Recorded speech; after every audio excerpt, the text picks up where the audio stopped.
श्रीलंका में आर्थिक संकट के बाद वहां की सरकार हिल गई है। दाने दाने को तरसते लोगों ने जमकर हंगामा किया। सरकार ने पहले आपातकाल का ऐलान किया, फिर शहरों में कर्फ्यू लगाया और अब विरोध प्रदर्शनों को पूरी तरह से दबाने के लिए सोशल मीडिया पर भी पाबंदी लगा दी है। लेकिन बड़ा सवाल यह है कि क्या ऐसी पाबंदियों से भूख से जूझती जनता का पेट भरेगा? श्रीलंका के आम लोगों का खाने पीने का संकट घटेगा? एक अच्छा खासा देश तबाही के दरिया में डूबता है, उतराता है, तड़प तड़प जाता है, तरस तरस जाता है। श्रीलंका इन दिनों बेबस भी है, बेचारा भी है, बेसहारा भी है।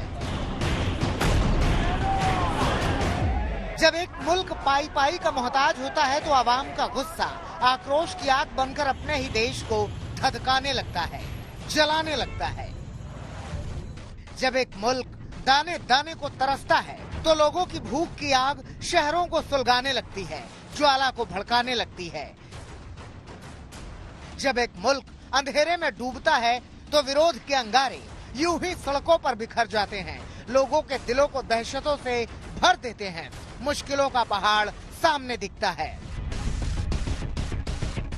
कुछ ऐसा ही हाल है हिंदुस्तान के पड़ोसी मुल्क श्रीलंका का, जहां दूध के लिए मार है, दवाई के लिए हाहाकार है, खाने पीने के सामान के लिए लाखों की पुकार है। भूखमरी का दंश झेलते श्रीलंका में इस वक्त हर ओर हाहाकार है। जनता रोजी रोटी मांग रही है, लेकिन कर्ज के जाल में फंसी श्रीलंकाई सरकार लोगों की बुनियादी मांग से ही घबरा रही है।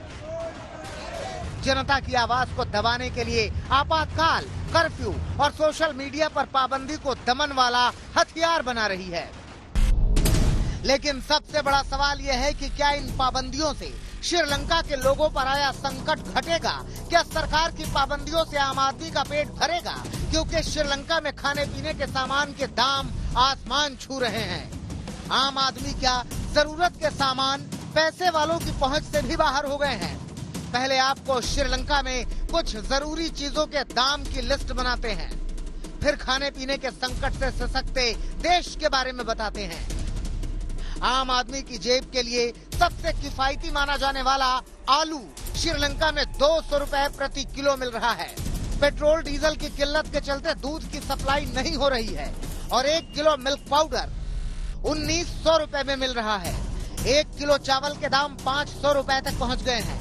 नारियल के तेल के दाम 850 रुपए प्रति लीटर से ऊपर हैं। चीनी 250 रुपए किलो में मिल रही है। मिर्च 700 रुपए किलो में बिक रही है। एक कप चाय 100 रुपए की है। यहाँ तक कि एक अंडा 30 रुपए में मिल रहा है।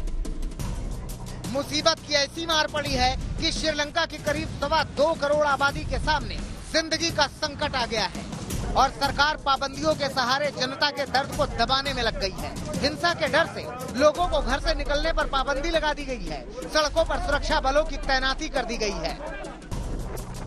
लेकिन सवाल यही है कि भूखमरी वाले हालात में ऐसी पाबंदियां क्या असर दिखाएंगी?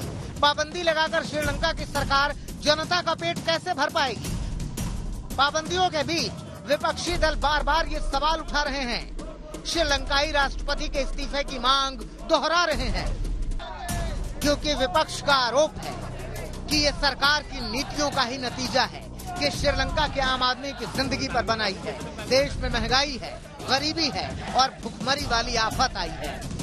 कि राजपक्षे परिवार पर आरोप है कि 2019 के पहले से ही लगातार जिस तरह इस सरकार ने आर्थिक नीतियों को मैं जमीन पर उतारा और उसके चलते ऐसी आर्थिक तंगी आज ये देश देख रहा है कि यहाँ पर भुखमरी है, बेहाली है, बदहाली है। लोग दाने दाने को मोहताज हो गए हैं। न तेल है, न दवाइयां हैं, न खाने को है, न फल सब्जियां हैं और इसी के चलते महंगाई इस कदर बढ़ी है कि 5 रुपए की चीजें 500 रुपए तक पहुंच गई हैं और इसीलिए जनता सड़कों पर उतर रही है।